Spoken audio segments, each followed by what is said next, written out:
as I will, but thy will be done. I want to focus on, oh my Father, if it be possible, let this cup pass from me. Nevertheless, not as I will, but thy will be done. If I can talk to you for a few seconds, I would like to speak to you on the topic I was given, pursuing destiny.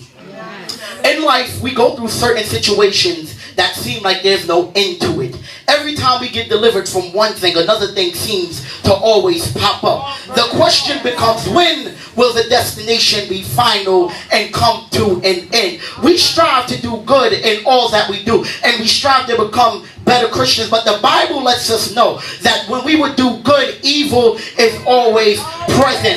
We become so battered by life's problems, which brings on a spirit of bitterness, till we can't recognize that this journey has just about reached its final destination.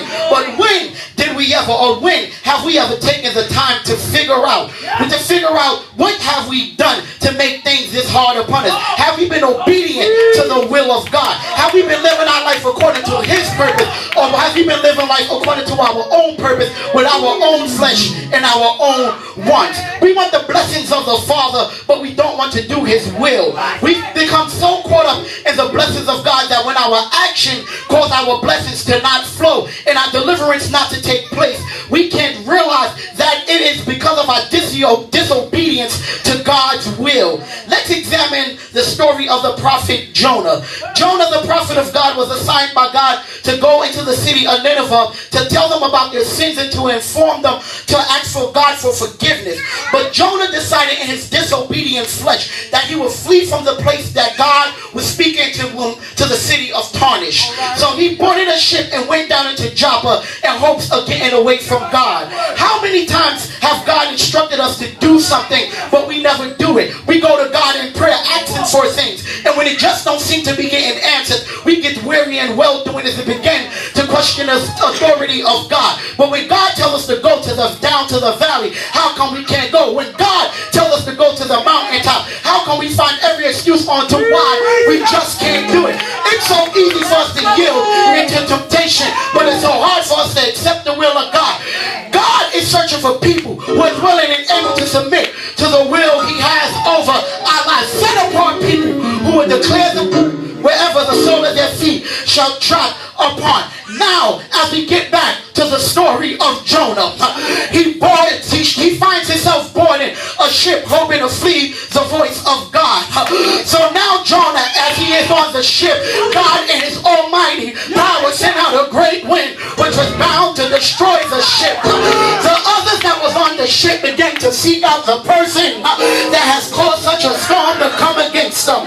It's like some of us, we surround ourselves with people who are not in alignment with the will of God for our lives. So we wonder why every time we get around them, some things are misplaced, and we wonder why every time we get around them, things begin to get out of order.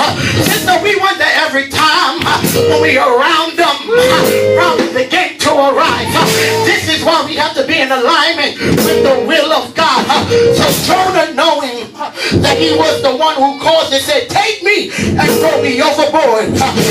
Upon Jonah being thrown overboard, the Lord prepared the well that would swallow him up. God is causing us to be stuck in certain situations till we have no choice but to obey Him and pursue the destiny He has for us. So Jonah, being in the well of belly for 3 days and 3 nights, he asked God to deliver him.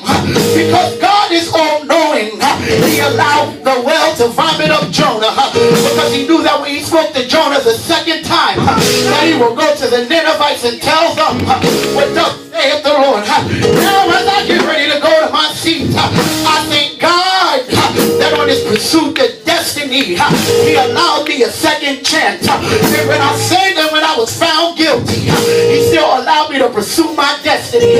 When man tried to stop me, God allowed the destiny to still go forth. Aren't you glad about it? That destiny is unlocked into man, but it's predestined by God. I've come to remind somebody, and sometimes I got to remind myself, that on this pursuit of destiny, we must obey God, we must trust God, and we must go all the way with Him.